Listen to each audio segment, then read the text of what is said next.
Yeah, Clinton Morrison here. You know what I want to say, mate? I want to say congratulations. 300th Premier League appearance. So here's a round of applause from me to you, mate. Well done. Hope many more to come as well. Yeah, I hope so. It's been a long journey. It's gone so fast. Lucky enough, I've been able to be really consistent and stay injury free. Touch wood somewhere. But I've been able to keep going and play loads of games. And you know, my mentality to try and keep getting better and want to win has been really good. So look, hopefully I can keep going. I'm only 27. So look, long way to go, but yeah, let's keep racking them up. I'm really happy. Declan, amazing milestone, the fifth youngest player to do it as well, and I'm sure maybe all the more special by that solo round of applause from Clinton Morrison. Appreciate. I appreciate that. I love that, Clinton. And you're sure you're only 27? I know. I feel 47. Declan, appreciate your time. Congratulations on the win this afternoon. And he was called upon, and he did deliver. First Premier League assist for Nani Madueke. Everyone talks about Arsenal's squad this season. Think about the difference last term when Bukayo Saka was injured. Now they've got Nani Madueke to come in and help create that first goal. Yeah, it was absolutely brilliant today. He really was. Really direct. You know, no one wants to see people get injured, but you've got plenty of backup. And this first goal here, you know, just recycled it. Declan Rice out to the left-hand side. He does so well here to get half a yard. He just commits, he's very dangerous, and this ball is brilliant, absolutely fantastic. Really, really hard one, Gary, tell you, to defend that with the way it went in. And Zubamendi on the end of it was an excellent header, it really was.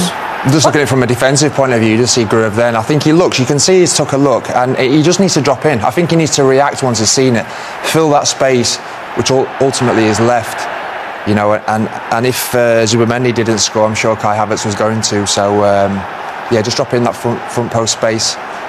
And then maybe you'll be able to clear it out. But it's a great head-in, it's a great ball, and a great start for Arsenal. Yeah, Ray said difficult to defend against. Why? That kind of cross. Because the header doesn't. The pace is on the ball, so he just needs to glide it in, to glance it in. And from a defensive point of view, it's easier to defend if you're in the right position. And that's what I was saying. I don't think he was in the right position. If somebody's in that front space area, you can come and attack it.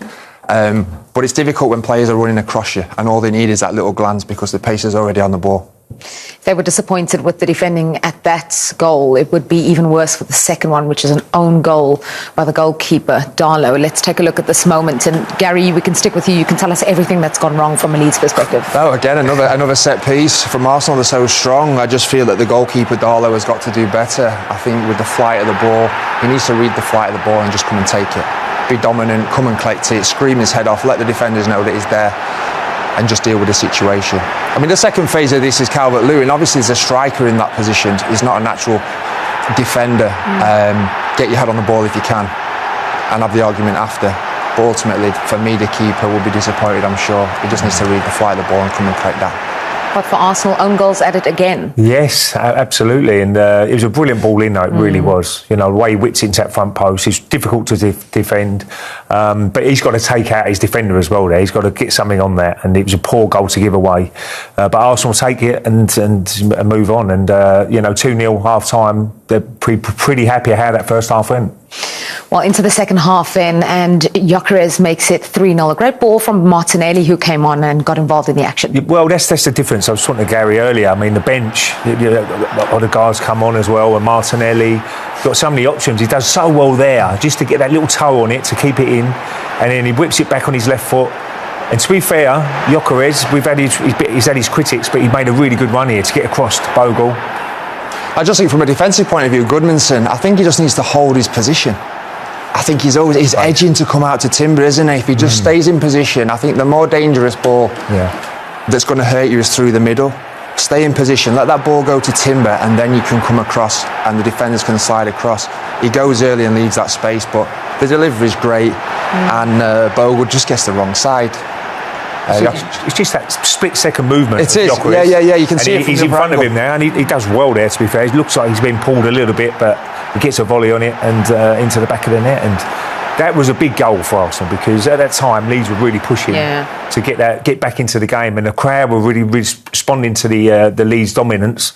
But that third goal really killed the game off. Yeah, period of dominance for Leeds. Arsenal managing to get onto the score sheet through Gyökeres, who is in a two-horse race with own goals for the Arsenal Golden Boot as it stands. He's leading the way, though. It was a fourth goal in 6 games in all competitions. Very big for his confidence. He has cut quite a controversial figure. People still can't quite figure out, you know, what they make of him at Arsenal this yeah, season. he's still got a bit to do there, and I think it's key what you said. We said off air, didn't we? I think confidence is key for him, and you're going to get confidence as a striker by playing well and scoring goals, and that'll do him the world of good today. Like Ray said, it's just the reaction. That reaction in the box, split second, gets in front of his defender and puts it away, so certainly do his confidence the world of good. Yeah, this is his goal once again, just also in the right place at the right time. What do you like about it, Ray? Well, I like the movement, because as soon as Martinelli comes back, he knows he's going to make his run across Bogle. He got a little bit ball watching, Bogle, as I'm being honest, but that's what strikers have got to do, make their runs, and hopefully the ball will be delivered into that area. But when he's getting pulled back, he does enough to get something on it, like a shin really, to pull it into the back of the net, and that's all good strikers do that, and he'd be delighted with that goal, and I'm sure Mikel Arteta would be delighted with the goal as well. Yeah, delighted as well, because he took Gyökeres off, replaced him with Gabriel Jesus, and he got in on the party. Well, yeah, that's the beauty of the squad. As we said before, we just asked Madueke, and he said, look, everybody's in it together. Obviously, everybody wants to start the game, but you're going to play a big impact as well off the bench, and this is a fantastic goal, it really is. Great turn there. He just gets that half a yard, here we go. That shows his quality there. And what a finish, no chance for the Darlow in goal. But you see his movement here, it's really, really good. Top draw, he makes that run there, but here, that little turn, and now that half a yard he's got there, and he puts it into the bottom corner. That's a brilliant goal, it really is. It's a superb piece of skill, isn't it? Superb piece of skill. Yeah. And the impact from the bench. I just said Martinelli with the assist. You know, Noni was not expecting to start, he did, assists. And this man Jesus comes off the bench and scores that goal. It's just a touch of class, touch of quality, and an impact from the bench. You see the strength and depth in his squad. We talked a lot in the build-up to this game about the psychological battle that Arsenal were facing. No wins in 3 Premier League games. Their lead at the top cut down. They've done the business today.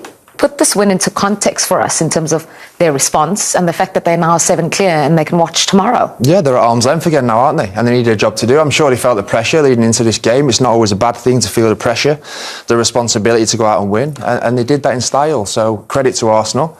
And like we said before, chalked a game off. And they're in a good place. They're in a good position at this moment in time. And also, I mean, look at the goal difference as well. You never know how close it's going to be at the end of the season. And to score 4 goals away from home, you know, puts him in a decent goal difference as well, which could be important at the end of the season. Who knows? Yeah, the biggest win away from home this season in the Premier League. There were goals around the ground and much tougher. A lot of people thought it would be, but that was assured. It was confident. It showed what self-belief you have. Yeah, no, today we were excellent, to be fair, in all phases of play. Set pieces, in possession, out of possession, today was a top performance from us, and came here, we know it's a tough atmosphere, it's a tough ground. They're a tough team to play against. They've been in good form recently, but it was an amazing performance from us, and yeah, we deserved everything we got. And you embraced your opportunity as well, because obviously with the injury to Bukayo, you didn't know you were going to be starting the game. Yeah, no, just in the warm-up towards the end. But yeah, we're professionals, so we're prepared. And yeah, happy that we got the win. And yeah, it was a good game from me. But you yourself as well, with the numbers, I heard the supporters, they were to the right of me, they were just singing your name.